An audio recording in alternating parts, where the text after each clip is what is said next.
Well, welcome back to Volcano Bible Stones. This is show number 8, and as you can see, I've decided to combine the riches and the Satan stone into one continuous show. As you know from previous shows, I was on travel with a new energy storage product, and I decided to take a day off and go for a hike. And what was interesting, this picture of this volcano, I never really quite picked up on that before, but the first stone I found was John the Baptist, and that was on that left-hand side of the mountain, and that's the side the lava flow went down that I walked. All the other stones were from the right-hand side. We ended show 7 with a little mini grand finale, and I decided to start this show with the same little mini grand finale because I'd never really named the stones. Now there's Mary and sparkling away, then John the Baptist, Peter's like in that big center stone, and that's the end of the Holy Trinity. It's laying on its side because I was comparing the diamond centers. There's John the Baptist again, and I was comparing that to the Holy Trinity and how all these stones obviously came from the same place. The more I keep looking at these stones, the more things I keep picking out. And you probably won't be able to see it in this one unless you stop your show or go back to an early one. But Mary, if you look at Mary, you can actually see her arms and hands and holding the baby Jesus. And you can actually see it's so lifelike. Beyond your right is the hand that's holding his head. And you can actually count 4 fingers, and you got the indentions in between each finger. It's like looking at your own hand.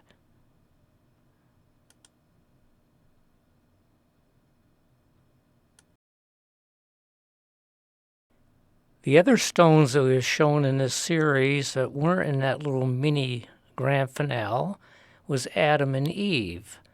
And as it's rotating, that would be the Adam side.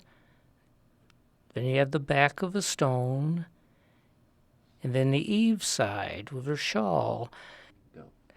And in an earlier show, we said that in the grand finale, we'd also be calling this the Judas stone, the two-faced man. But it doesn't look like we're going to be having a grand finale. I think this is the end of the series. So this is both Adam and Eve and Judas, the two-faced man. Before we got into the Moses show, we showed a little statuette of the Pharaoh's daughter who had her handmaidens pull Moses out of the river because the Pharaoh was afraid of the Jews multiplying too much, and he ordered everyone killed and all the baby boys killed, and Moses' mother put him in a little reed boat she made and set him afloat. And then the Pharaoh's daughter saw this and had her handmaidens pick him up and bring him home. She actually ended up going back and having her handmaidens track down Moses' mother, and she hired Moses' mother to nurse Moses until he was old enough to be out of that, and she brought him back to the palace. Well, this is a picture from the internet of the real Mount Sinai. And you can see people on the right-hand side are trekking up it. They do it every day, I guess, just to relive Moses' experience where he came down with the 10 Commandments after being with God for 40 days. And then to really get you into the spirit of things, I pulled a picture or painting of Moses just to show it as a real man before we show you the stone. Well, this is the stone that I'm calling Moses, and I was really fascinated with this stone. The back of it is all yellow diamonds, What I didn't realize, because I was always looking at the face or at the tablet, they go all the way through. So they start on one side and go through the other. The only place where you don't have those yellow diamonds is where you have the Ten Commandment tablet with God in the center, and then you have we also pointed out the veil over Moses' face, where God had asked, or Moses had asked God if he could see his face, and God said, "No man could see it; it's too bright. You'd die immediately." But he said, "I will place you by the rock and shield you with my hand, and as I pass by, my similitude you will behold." And similitude, in the only one definition in the dictionary, is the image of. And the other feature we pointed out was Moses is wearing a veil, because when he came down from Mount Sinai, after being with God, his face was shining so bright that people were afraid of him, so he had to put a veil over his face. This would be a good time to once more point out that this is not a man-made product. I didn't chisel these out or mold them. I'd go to hell if I did that. These are stones that were left by God, God's own artwork. They have to be over 1 billion years old, because that's how long science will tell you it takes to form a diamond. And under extreme pressure and extreme temperature for that 1 billion years. And all the right materials have to be there. It just can't be burning up time. So this is truly God's own artwork. I kind of think that the way that the Bible was written, that it's actually Jesus did these pieces of art, because he said that he was playing while his father was forming the world and containing the oceans and setting the skies in place. And his father was looking at him and was quite pleased with him. So I think that, in my mind, I mean, it could go either way, that Jesus actually designed these stones while his father was busy doing much bigger things. The next show that we did was the Lamb of God, Jesus, of course, and this is another one that wasn't in that little mini grand finale, so it was on its own separate show. The thing that I pointed out as a disappointment to me on this is the camera. I was running it, so I guess it's my fault, but it didn't pick up all of the different colored stones that make up the main.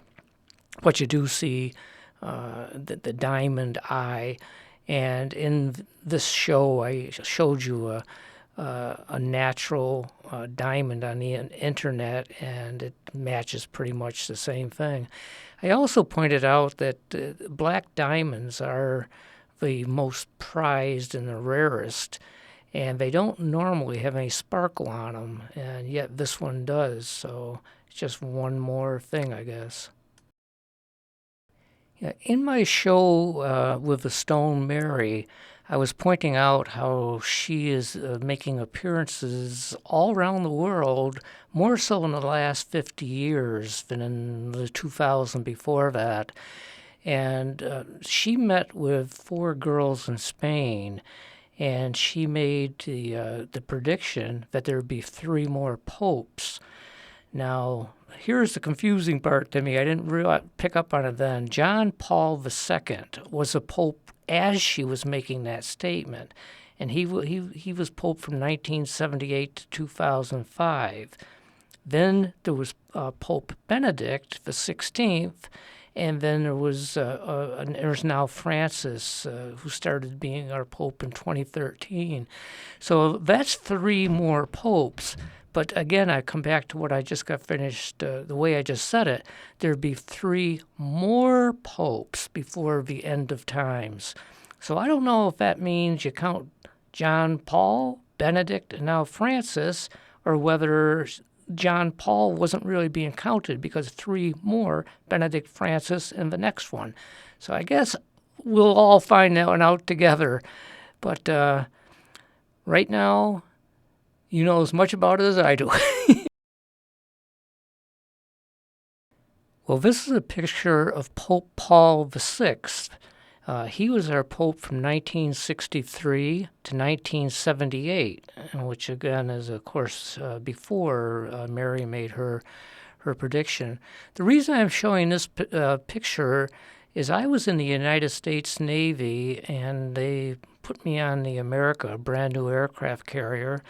I was fixing the electrical systems on airplanes. And we took a Mediterranean cruise, and I did a tour of the Vatican. And there was a session with the Pope came down to meet the people came that day. And being a polite guy, being brought up right, and also being in a Navy uniform, I stood back a ways and let the general people, ladies and stuff and their kids get in front of me. But when Pope Paul came down, he caught my eye, or I caught his eye. We both caught, I don't know. But it was the strangest thing. He started working his hand to the left, to the right, up, over, around, and through, looking at me all the time until he got his hand with that big ring on it to me. And instinctively, maybe my mother may have told me, I knew enough to kiss his ring. But I wanted to show this big diamond ring to show you diamonds come in all different colors, and I want to compare that to the riches stone. Well, you waited long enough. Being this is show 8, I've always talked about we were going to show you a big diamond that I call riches. This is kind of a crossover point in the show. All the other stones that you've seen, I was highlighting biblical characters, like John the Baptist or Moses or Mary or whatever. But this is not a biblical character, but it was found with the rest of the stones. This really represents us. The riches and the wealthy are mentioned quite often in the Bible, and you'll see how this all ties together in a minute. But this is the only stone that's by itself. I'm saying this represents mankind, and we'll see how it plays out. Well, this is the richest stone again, and I put it onto that little turntable so you could see more of it. I've rotated it a couple of times and let it go on the table again, and you can see it's a very, very pretty stone. I again just found it with the other stones. And another one, this is a still shot of the richest stone. It's a little bit blurry. Sometimes I try to get too detailed, get up too close, and I get a little blurriness in it. But I wanted to show you some of the colors in it, and the highlights in it. From our original lineup, I told you I was not going to show you the Satan stone until the end. I didn't think it belonged with all of the biblical characters.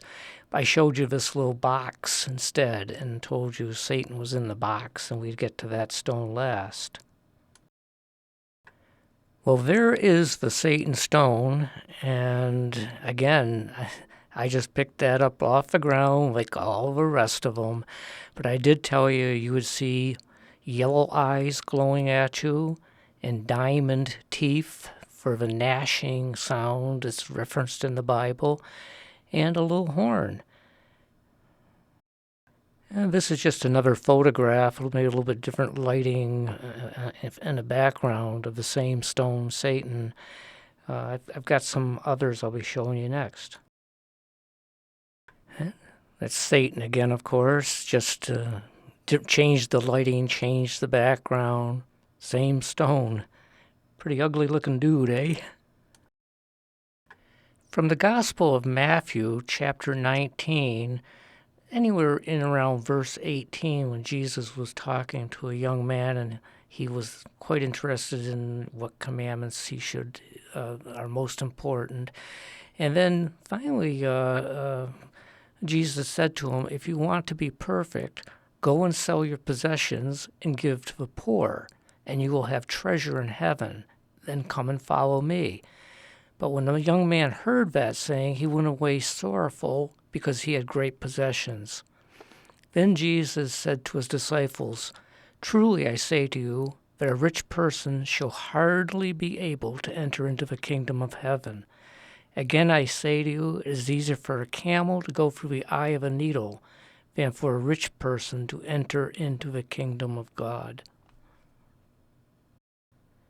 So if a rich person cannot enter the kingdom of heaven, where does he go? Especially if he obtained his great wealth by harming others or in one way or another, taking from widows and burning their homes or who knows what.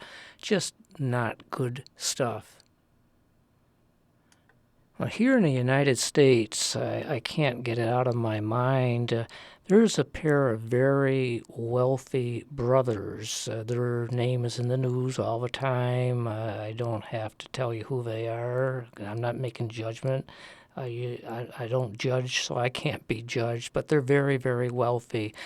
And over the election time, they, I'd have to say, invested a lot of money, multiple millions of dollars, to get people that they wanted elected to our Congress and Senate. And they were successful in doing that. And the very first thing that this new Republican-controlled Congress did, day one or two, they approved a bill for this Trans-Canadian pipeline, which would bring oil sands completely across their country down to their refineries in Texas, which are the filthiest running refineries in the world, and they would